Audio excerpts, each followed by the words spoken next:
புஸ்தகம் 3ஆம் அதிகாரம் 10வது வசனத்தை வாசிங்க. அதற்கு அவன், நான் தேவருடைய சத்தத்தை தோட்டத்திலே கேட்டு நான் நிர்வாணியாய் இருப்பதினால் பயந்து ஒளிந்து கொண்டேன் என்றான். நல்லா கவனிங்க, இந்த பாயிண்ட நல்லா கவனிக்கணும். கொஞ்சம் விட்டீங்கன்னா நான் கள்ளோபதேசம் பேசுறேன்னு சொல்லிடுவீங்க.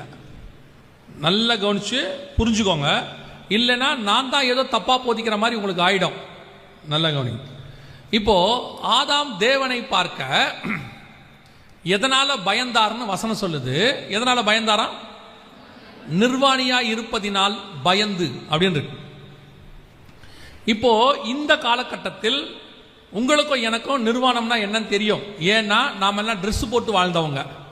ட்ரெஸ் இல்லாம இருந்தாதான் அதுக்கு பேர் என்னது? நிர்வாணம். ஆனா ஆதாம்க்கு எப்படி நிர்வாணம்னு ஒன்று தெரியும். நான் கேட்கறது புரியுதா? ஆதாம் அதுக்கு முன்னாடி என்ன செய்யல? ட்ரெஸ்ன்னு ஒன்று போட்ட கான்செப்டே இல்லை. ட்ரெஸ் போட்டிருந்ததுனால நமக்கு நிர்வாணம்னா என்னன்னு ஒன்று இருக்கு, ஒன்று தெரியுது. ஆனா ஆதாமுக்கு அதுக்கு முன்னாடி என்ன கிடையாது, அப்படி ஒரு விஷயமே இல்லையே. அப்படி இருக்கும்போது ஆதாமுக்கு நிர்வாணம்ங்கிறதுனா என்னன்னு எப்படி தெரியும்? அப்படி ஒரு விஷயம்னா என்ன? அதனாலதான் ஆண்டவர் அடுத்த வார்த்தையில கேட்டாரு, நீ நிர்வாணி என்று உனக்கு அறிவித்தவன். அப்படி ஒண்ணு இல்லையே. இதுவரைக்கும் ட்ரெஸ் போட்டுக்கிட்டே இருந்தாதான், அதுக்கப்புறம் ட்ரெஸ்ஸை கழட்டினா நிர்வாணம். ட்ரெஸ்ன்னு ஒரு கான்செப்டே உலகத்துல வரல. அப்படி ஒன்று இல்லவே இல்லை. பிறக்கும் போது குழந்தை பிறக்கிற மாதிரி அவனை ஆண்டவர் வச்சிருக்கிறார். குழந்தைய போய் நம்ம பார்க்கும்போது, பிறந்த குழந்தைய பார்க்கும்போது நம்ம நிர்வாணம்னு நினைக்கிறது இல்லை, குழந்தையா தான் பார்க்கிறோம். அந்த மாதிரி தான் ஆதாமை படைத்தார். அப்படி இருக்கும் பொழுது எப்படி ஆதாம் இதை நிர்வாணம் என்று சொல்றார்? அப்படி ஒரு விஷயமே இல்ல, உலகத்திலே இல்ல. இப்பதான் இருக்கு. இப்ப இருக்கு, கண்டிப்பா இப்ப இருக்கு. இப்ப நீங்க எடுத்துக்காதீங்க. அதான் சொன்னேன், திருப்பி நான் சொல்ல நல்லா புரிஞ்சுக்கோங்க. ஆதாம் காலத்தில் அப்படி ஒன்று இல்லவே இல்லை. படைக்கப்படும் பொழுது இல்லாத ஒரு விஷயத்தை கொண்டு என்ன பண்ணிருக்கிறான்? யாரோ ஒருத்தர் சொல்லி இருக்கிறான். என்னமோ ஒரு புது காரியத்தை சொல்லிட்டான். என்னப்பா இப்படி ஒண்ணுமில்லாம நிக்கிற? என்ன, நாங்க இப்படிதான் ரொம்ப நாளா படைக்கப்பட்ட நாள்ல இருந்து இருக்கணும். ஐயோ இது நிர்வாணம்பா. அப்படின்னா என்ன? நிர்வாணம் என்ன? உபதேசமே இல்லை. அப்படின்னா என்னன்னே இல்லை. வாசிங்க 2 கொரிந்தியர் 11ஆம் அதிகாரம் 3-4 வசனங்கள் வாசி. 2 கொரிந்தியர் 11:3-4.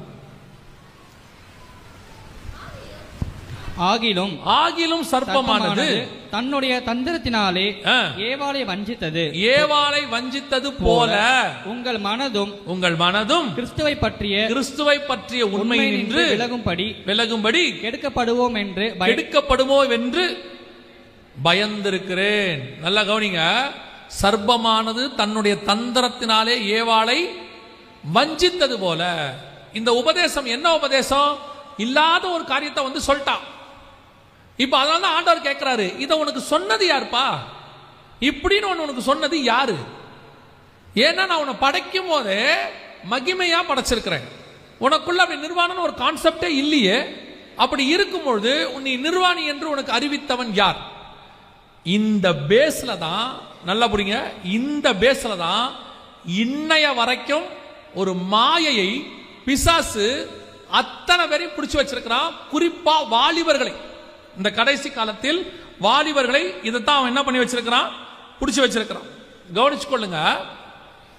இன்னைக்கு பாவம் அப்படிங்கிறதுல இந்த கண்களின் இச்சை, மாம்சத்தின் இச்சை, ஜீவனத்தின் பெருமை 3 இருக்கு. உலகத்தில் உண்டானவைகள். நல்லா கவனிங்க, உலகத்தில் உண்டானவைகள். அதுல பிரதானம் கண்களின் இச்சை, மாம்சத்தின் இச்சை. இது ரெண்டுமே எதன் அடிப்படையில் வரணும்? இதன் அடிப்படையில் தான் வரும். வாலிபர்களுக்கு இந்த கடைசி காலத்துல எங்களுக்கு இருந்த காலகட்டத்தை விட உங்களுக்கு இப்பொழுது பிசாசின் தாக்கம் ஜாஸ்தி. நான் ஒத்துக்கிறேன் 100%. எங்களுக்கு அன்னைக்கு ஒரு டிவியில ஒரு பாட்டு வரும், ஒளியும் ஒளியும்னு, வெள்ளிக்கிழமை. ஞாயிற்றுக்கிழமையில ஒரு படம் வரும், ரட்சிக்கப்படாத போது சொல்றேன். இதை தவிர்த்து எங்களை பாவம் செய்ய வைக்கணும்னா, அதாவது எங்களுக்கு கண்களின் இச்சையில வரணும்னா ரோட்ல சினிமா போஸ்ட் ஓட்டிருப்பாங்க. அதுவும் டீசெண்டா தான் இருக்கும். இப்ப அப்படி இல்லை. எல்லா பாவமும் கையில் என்ன செய்யுது? வருது. இப்போ உங்ககிட்ட செல்போன் இருக்கு, யூடியூப் இருக்கு, அப்புறம் உங்களுக்கு இன்ஸ்டா இருக்கு, ஃபேஸ்புக் இருக்கு, எல்லாம் வச்சிருக்கிறீங்க. இப்போ நீங்க கேட்காமையே அது வருது. ஒரு குரூப்புக்குள்ள நீங்க இருந்தீங்கன்னா நீங்க கேட்க வேண்டியதில்லை, எல்லாமே தானா வரும். இப்போ பாவம் என்பது இலவசமாய், ஏன்னா அது கடைசி காலம். எவனை விழுங்கலாமோ என்று பிசாசு கர்ஜிக்கிற சிங்கம் போல வகை தேடி சுத்தி திரிகிறான். ஆனா உனக்கு ஒண்ணு தெரியணும், அவன் சொல்லக்கூடியது உண்மையிலே ஒரு மாயையான உபதேசம். மாயையான உபதேசம். அவன் சொல்ற இந்த பாவம், நிர்வாணம் இதெல்லாம் இருக்குல்ல, அதெல்லாம் ஒண்ணுமே கிடையாது. உனக்கு அது தெரியணும், அது ஒண்ணுமே இல்லைன்னு உனக்கு தெரியணும். எப்படி நான் உனக்கு சொல்றேன் பாரு. ஒரு உதாரணத்துக்கு, இப்ப நீங்க ரோட்ல போறீங்கல்ல, போறீங்களா? இப்போ ஒரு மாட்டை பாக்குறீங்க, நடந்து போகுது. என்னைக்காவது அந்த மாடு உங்களுக்கு நிர்வாணமா தெரியுதா? தெரியல. ஆடு, நாய் எதுவுமே நிர்வாணம். ஏன்னா உன் பார்வையிலேயே அது உன் மைண்ட் செட்ல என்னவா இருக்குது, அது நிர்வாணம் இல்லை, நார்மல். அதே மாதிரி தான் அவன் சொல்ற பாவமும் ஒன்றும் இல்லை, உன்னை அவன் அதுல பிடிச்சி வச்சிருக்கான். உனக்கு ஒன்று தெரியணும், இதையெல்லாம் மேற்கொள்ளக்கூடியதான அளவுக்கு வல்லமையை கர்த்தர் எனக்கு கொடுத்து வச்சிருக்கிறாரு. இது எதுவுமே என்னை அசைக்காதுங்கிற இடத்துக்கு நீ வரணும்.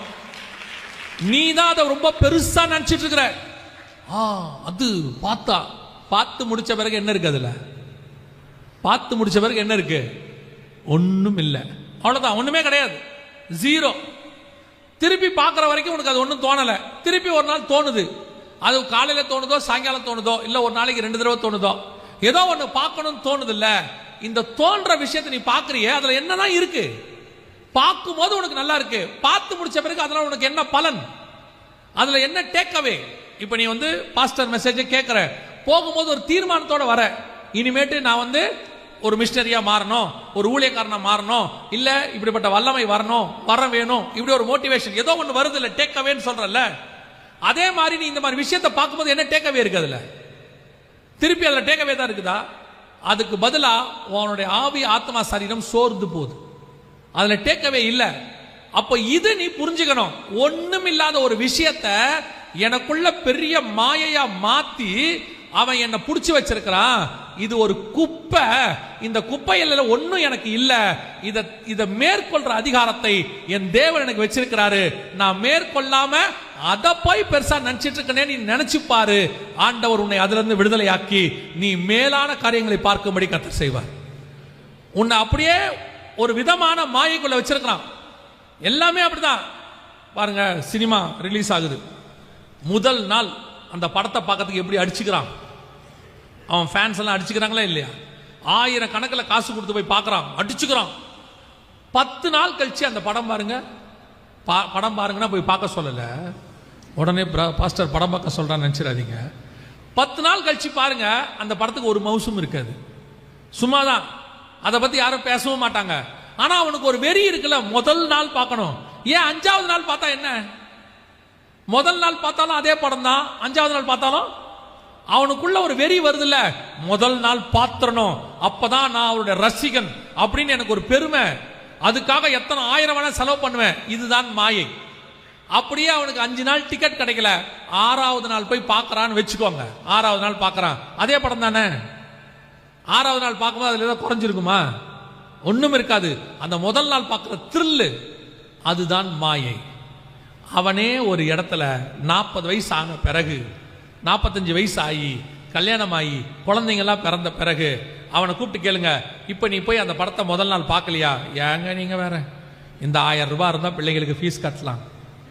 அவன் நம்ம கிட்ட சொல்லுவான், அப்படி என்னங்க இருக்கு முதல் நாள் பார்க்கறதுல? டேய், நானா பார்த்தேன், நீ தானே பார்த்த, நீ தானே சொன்ன முதல் நாள் பார்த்தா அப்படி ஆகும்னு. அவனுக்கு அது மாயைன்னு தெரிஞ்சிருச்சுன்னா அந்த பக்கமே அவன் போக மாட்டான். உனக்கும் இப்ப அதுதான் பிரச்சனை. நிர்வாணம் என்பது உனக்கு ரொம்ப பெருசா தெரியுது.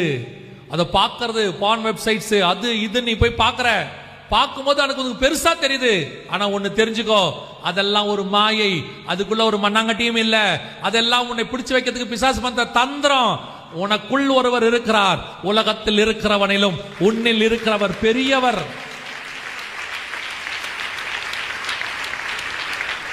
அதனால ஆண்டவர் கேட்கிறாரு, இது யார் உனக்கு சொன்னா? இதுல இருக்குன்னு என்ன இருக்குன்னு யார் சொன்னா? ஒண்ணும் கிடையாது, ஒரு மண்ணாங்கட்டியும் கிடையாது.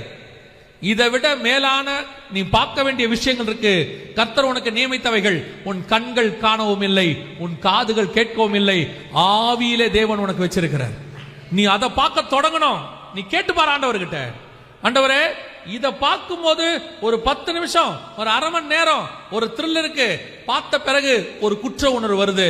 ஆனா இதையே நீ இயேசுவை பார்க்கணும் தீர்மானம் எடு, மலைக்கு மேல போய் முகமுகமா தரிசிக்கணும் கேளு, பார்த்த பிறகு உனக்கு குற்ற உணர்வு வராது. இன்னும் பார்க்கணும், இன்னும் மகிமையை பார்க்கணும், இன்னும் மகிமையை பார்க்கணும்னு உனக்குள்ள ஒரு ஆவியின் உந்துதல் வரும். நான் உனக்கு முன்பாக சாட்சியாய் சொல்லுகிறேன், எந்த பாவமும் செய்து முடித்த பிறகு உனக்குள் ஒரு சோர்வு வரும், ஒரு பலகீனம் வரும். எந்த பாவமும், அதான் பாவத்துடைய தன்மை. பாவத்துடைய தன்மை என்னன்னா, நீ செஞ்சு முடிச்ச உடனே திருப்பி செய்யணும்னு தோணாது, போதுண்டா அப்படின்னு தோணும். அந்த நிமிஷத்துல அப்படி தோணும். அது சிகரெட்டோ அல்லது குடியோ அல்லது விபச்சாரமோ அல்லது எந்த ஒரு கண்கள் நிச்சயோ மாம்சத்தின் நிச்சயோ எதுவோ, நீ செஞ்சு முடிச்ச உடனே உனக்கு தோன்றது இனிமேட்டு செய்யக்கூடாது, வேணாம், போதும், சே போர் இப்படின்னு தோணும். ஆனால் நீ கர்த்தரோடு கூட அந்த டைமை கர்த்தரோடு கூட இருந்து அவருடையதான மகிமையையோ வேதத்திலிருந்து ஒரு வெளிப்பாடையோ கர்த்தரை தரிசிக்கிறதையோ ஆவியில நிரம்புறதையோ நீ செஞ்சு முடிச்சு பாரு. திருப்பி எப்போ இதை செய்வோங்கிற வாஞ்சையோட தான் நீ வெளியே வருவியே ஒழிய போதுங்கிற எண்ணத்தோட நீ வரவே மாட்ட. இதுதான் இது ரெண்டுத்துக்கும் உள்ள டிஃபரன்ஸ். இது மாயை, இது நெஜம். மாயை எப்பவுமே திருப்தி ஆக்காது, நெஜம் எப்பவுமே உன்னை திருப்தி ஆக்காம இன்னும் மகிமையை காணணும், இன்னும் மகிமையை காணணும், இன்னும் மகிமையை காணணும்னு சொல்ல. அந்த இடத்துக்கு தான் நீ வரணும். இன்னைக்கு கடைசி காலத்துல ஒரு மாயையான காரியத்தை பிசாசு என்ன பண்ணிட்டான்னு கேட்டீங்கன்னா, மொத்தத்தையும் கட்டவிழ்த்துட்டான். கட்டவிழ்த்து நீ என்னென்ன கேட்கறோ எல்லாம் ஃப்ரீ, எது கேட்டாலும் உனக்கு ஃப்ரீ, எல்லா இடத்துலையும் எல்லாம் கிடைக்குது. ஆண்டவர் சொல்றாரு, நீ உலகத்துல எதை வேணாலும் பாரு, எது வேணாலும் இருக்கட்டும், அத்தனைக்கும் ஆல்டர்னேட் ஒன்று இருக்கு. என்ன தெரியுமா? சினிமா தியேட்டருக்கு ஆல்டர்னேட், நீ பார் குடிக்க போறதுக்கு அந்த இடத்துக்கு ஆல்டர்னேட், சிகரெட் பிடிக்கிறதுக்கு ஆல்டர்னேட், தப்பான காரியங்கள் பார்க்கறதுக்கு, அத்தனைக்கும் இவ்வளோடைய சந்தோஷத்துக்கும் ஆல்டர்னேட்டா ஒரு சந்தோஷம் இருக்கு. அதுதான் செலவே இல்லாம உன் வீட்டு அறைக்குள்ள கதவை சாத்திக்கிட்டு ஒரு மணி நேரம் தேவ சமூகத்தில் உட்கார்ந்து பாரு. இதெல்லாம் கொடுக்காத 100 மடங்கு சந்தோஷத்தை, அனுபவத்தை, ஆசீர்வாதத்தை, மகிமையை அது கொடுக்கும். நான் அதை பெற்றுக்கொண்டவன் என்கிறதான சாட்சியில உனக்கு நான் சொல்றேன். இந்த வேதத்தை தியானிக்கும் பொழுது சில வசனங்கள்ல வெளிப்பாடு கிடைக்கும். அந்த வெளிப்பாடு வசனத்திலிருந்து வரும். அது வரும் பொழுது பார்த்தீங்கன்னா உன் ஆத்மாக்குள்ள ஒரு சந்தோஷம் வரும். அதை நான் சொல்றதை விட நீ அனுபவிச்சாதான் உனக்கு தெரியும். அந்த ஆத்மாக்குள்ள ஒரு சந்தோஷம் வரும். அது எப்படி இருக்கும்னு கேட்டீங்கன்னா, என் ஆத்மா களி கூறுகிறதுங்கிறான்ல, அந்த களி கூறுதுங்கிற இடத்துல இருக்கும். அதுக்கப்புறம் உனக்கு என்ன தோணும்னா, ஒவ்வொரு வாட்டியும் வேதத்தை படிக்கும் போது அந்த மாதிரி ஒரு வெளிப்பாடு கிடைக்குமா, அப்படி ஒரு களி கூறுதல் வருமா நீ காத்திருப்ப. கர்த்தர் வெளிப்படுத்த நீ ஆட்டோமேட்டிக்காக தேவனோடு கூட சஞ்சரிக்க தொடங்குவாய். இதுக்கப்புறம் நீ பாவத்தை விடணுன்ற அவசியம் இல்லை. இப்போ பாவமே உங்ககிட்ட இல்லை, அதை விட்டு விலகி நீ கர்த்தரோட ரொம்ப நாள் ஆச்சு, நீ கர்த்தரோட நடக்க தொடங்கிட்ட. இதுதான் பாவத்தை விட்டு விலகி இந்த நிர்வாணம்னா என்னங்கிறத நீ மறக்கிறதுக்கான இடம். நீ இப்போ ஆதாம கர்த்தர் கூப்பிடுறாரு. இப்போ யோசிச்சு பாருங்க, இவன் பழம் சாப்பிட்டான்னு ஆண்டவருக்கு தெரியுமா தெரியாதா? தெரியும் தானே, தெரிஞ்சுதானே கூப்பிடுறாரு. ஆதாமே நீ எங்கே இருக்கிறாய்? இப்போ நல்லா கவனிச்சு பாருங்க, இவன் மட்டும் ஆண்டவர்கிட்ட வந்திருந்தானா, பயப்படாம கிட்ட வந்திருந்தானா, இவனுக்கு தோல் உடைகளை செய்து கொடுத்த ஆண்டவர் நினைச்சிருந்தாருன்னா இவருடைய வஸ்திரத்தை அவன் மேல போட்டு மூடி இருப்பார். செய்வாரான்னு கேட்குறீங்களா? எசேக்கியேல் 16 அதைத்தான் செய்கிறாரு. நீ நிர்வாணியா இருந்தாய், ரத்தத்தில் கிடந்தாய், உன்மேல் என் வஸ்திரத்தை நான் போட்டேன் அப்படின்னு ஆண்டவர் சொல்றார். அதே தேவன் தான் ஆதாம் கிட்ட வந்திருந்தாலும் ஒரு இளையகுமாரன் பண்ணி தவிட தின்னுட்டு திருப்பி வரான் அப்பாவை பார்க்க. தூரத்தில் அவன் வரதை கண்டவன அப்பா என்ன பண்ணாராம்? ஓடி சென்று அவனை அணைத்து கொண்டு தன்னுடைய போர்வையினால மூடிக்கிட்டார். அதே தேவன் தான் ஆதாம கூப்பிட்டாரு, வா ஆதாம், எங்கே இருக்கிறாய்? இவன் மட்டும் கொஞ்சம் ஆண்டவரே நான் தப்பு செஞ்சுட்டேன், என்னை மன்னிச்சிருங்கன்னு காலில் வந்து விழுந்திருந்தானா, தன் வஸ்திரத்தினால் அன்னைக்கே அவனை மூடி அந்த நிர்வாணத்திலிருந்து அவனை விடுதலையாக்க கர்த்தர் வல்லமை உள்ளவராக இருந்தார். இன்னைக்கும் உனக்கும் அதே நிலைமை தான், இப்பவும் அதே நிலைமை தான். நீ இல்லாத ஒரு மாயையை பெருசா நினைச்சிட்டு இருக்கிற, அதை சந்தோஷமா நினைச்சிட்டு இருக்கிற, அதுல ஏதோ ஒரு பெருசா இருக்குன்னு நினைச்சிட்டு இருக்கிற. ஆண்டவர் சொல்றாரு, அதுல இருக்குன்னு உனக்கு சொன்னவன் யார்? அதுல சந்தோஷம் இருக்குன்னு உனக்கு சொன்னவன் யார்? அது பார்க்கறதுக்கு தான் சந்தோஷம் மாதிரி இருக்கு, அதனுடைய முடிவு உனக்கு கஷ்டத்தை கொடுக்குது, வேதனையை கொடுக்குது, உனக்குள்ள ஒரு பாவ உணர்வை கொடுக்குது. அதிலிருந்து நீ விடுபடுவதற்கு கர்த்தர் உனக்கு ஒரு வாய்ப்பை கொடுக்கிறார். நீ அதை விட்டுட்டு ஆண்டவருக்கு பின்னாடி வரப்பார், ஆண்டவரோடு நடக்கப்பாரு. நீ தேவனோடு கூட சஞ்சரிக்க தொடங்கினால் இதிலிருந்து கர்த்தர் உன்னை விடுதலையாக்க வல்லமை உள்ளவர். அல்லேலூயா. ஆதாம் ஏன் தோட்டத்தை விட்டு வெளியே போனான் தெரியுமா? இந்த காரியங்களை எல்லாம் கர்த்தர்கிட்ட அவன் செய்யாததுனால. கடைசியா நான் சொல்லி முடிக்கிறேன். அந்த வசனத்தை திருப்பி வாசிங்க. ஆதியாகமம் 1:28 திருப்பி வாசிங்க பாப்போம்.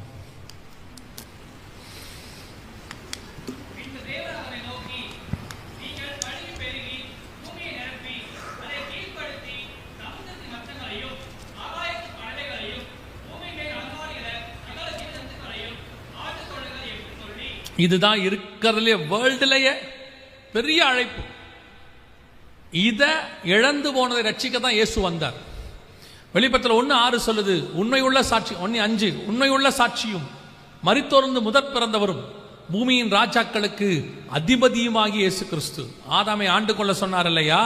அதை ஆண்டு கொள்வதற்கு அவன் விட்டதுனால இப்ப இயேசு அந்த வேலையை செய்கிறார். ஸோ ஆதாமுக்கு இருந்தது யூனிக்கான அழைப்பு, யாருக்கும் இல்லாத அழைப்பு. அவன் ஒரே ஒரு காரியத்தில் இதை இழந்து போனான், சில தவறுகள் செய்தால் இழந்து போனான்.